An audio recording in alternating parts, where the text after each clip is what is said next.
Tilikum. Born December 1981, died January 6, 2017. Nicknamed Tilly, was a captive killer whale who spent most of his life performing at SeaWorld Orlando. He was captured in Iceland in 1983 at Hafnarfjörður, near Reykjavik. About a year later, he was transferred to Sealand of the Pacific in Victoria, British Columbia. He was subsequently transferred in 1992 to SeaWorld in Orlando, Florida. He sired 21 calves, of which 9 are still alive as of 2021. Tilikum was heavily featured in CNN Film's 2013 documentary Blackfish, which claims that killer whales in captivity suffer psychological damage and become unnaturally aggressive. Tilikum was involved in the deaths of 3 people: Keltie Byrne, a trainer at the now-defunct Sealand of the Pacific; Daniel Dukes, a man trespassing in SeaWorld Orlando; and SeaWorld trainer Dawn Brancheau. Description: Tilikum was the largest killer whale in captivity. He measured 22.5 feet, 6.9 meters, long and weighed about 12,500 pounds, 5,700 kilograms. His pectoral fins were 7 feet, 2.1 meters, long, his fluke curled under, and his 6.5 foot tall, 2.0 meters, dorsal fin was collapsed completely to his left side.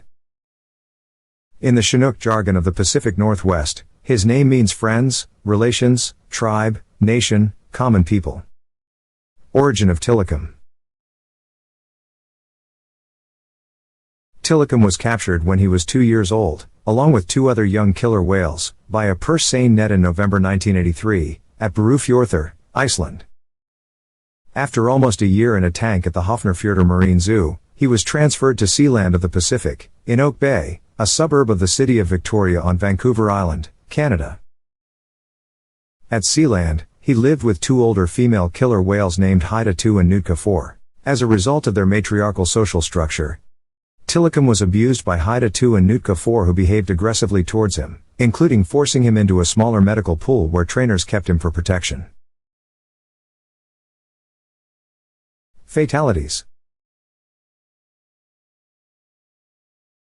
While killer whale attacks on humans in the wild are rare, and no fatal attacks have been recorded, as of 2019 4 humans have died due to interactions with captive killer whales. Tilikum was involved in 3 of those deaths. First death. On February 20, 1991, Keltie Byrne, a 21-year-old marine biology student and competitive swimmer, slipped and fell into the pool containing Tilikum, Haida 2, and Nootka 4 while working as a part-time trainer at Sealand of the Pacific. The 3 whales submerged her, dragging her around the pool and preventing her from surfacing. At one point, she reached the side and tried to climb out, but the whales pulled her back into the pool. Other trainers threw her a life ring, but the animals kept her away from it, ignoring the trainers' recall commands. She surfaced 3 times before drowning, and it was several hours before her body could be recovered from the pool. Tilikum was moved to SeaWorld Orlando on January 9, 1992. Sealand of the Pacific closed soon afterward. Second death. On July 6, 1999, a 27-year-old man, Daniel P. Dukes, was found dead over Tilikum's back in his sleeping pool. Dukes had visited SeaWorld the previous day, stayed after the park closed, and evaded security to enter the tank unclothed. An autopsy found numerous wounds, contusions, and abrasions covering his body, and his genitals had been bitten off, all allegedly caused by Tilikum. Despite numerous cameras around and inside the pool that are supposed to monitor the well-being of the whales, SeaWorld claims the event was not captured. The autopsy concluded that Dukes' cause of death was drowning. The medical examiner reports that no drugs or alcohol were found in Dukes' system. Third death. Dawn Brancheau. On February 24, 2010, Tilikum killed Dawn Brancheau, a 40-year-old trainer. Brancheau was killed following a dine with Shamu show. The veteran trainer was rubbing Tilikum as part of a post-show routine when the killer whale grabbed her by her ponytail and pulled her into the water. Some witnesses reported seeing Tilikum grab Brancheau by the arm or shoulder.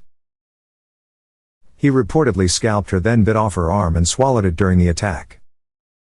Brancheau's autopsy indicated death by drowning and blunt force trauma. Offsprings. Tilikum had 21 offspring in captivity, 9 of which were alive as of July 2021. While at Sealand of the Pacific, Tilikum sired his first calf when he was about 8 or 9 years old. His first son, Keltie, was born to Haida 2 on December 24, 1991. Just a few months prior to the birth of Keltie, Tilikum was involved in the first incident involving a death. SeaWorld requested an emergency transfer of Tilikum to their facility. Following his arrival at SeaWorld, Tilikum sired many calves with many different females. His first calf born in Orlando was to Katina. Katina gave birth to Taku on September 9, 1993. Taku died on October 17, 2007. Among Tilikum's other calves are Nyar, born 1993, died 1996, Una, 1996 to 2015, Summer, 1998 to 2010, Twar, 1999, Tekoa, 2000, Nakai, 2001, Kohana, 2002, Ika, 2002, Skyla, 2004 to 2021, Malia, 2007, Sakari, 2010, and Makaio, 2010. In 1999, Tilikum began training for artificial insemination, AI. In early 2000, Kasadka, who resided at SeaWorld San Diego, was artificially inseminated using his sperm. She gave birth to Tilikum's son, Nakai, on September 1, 2001.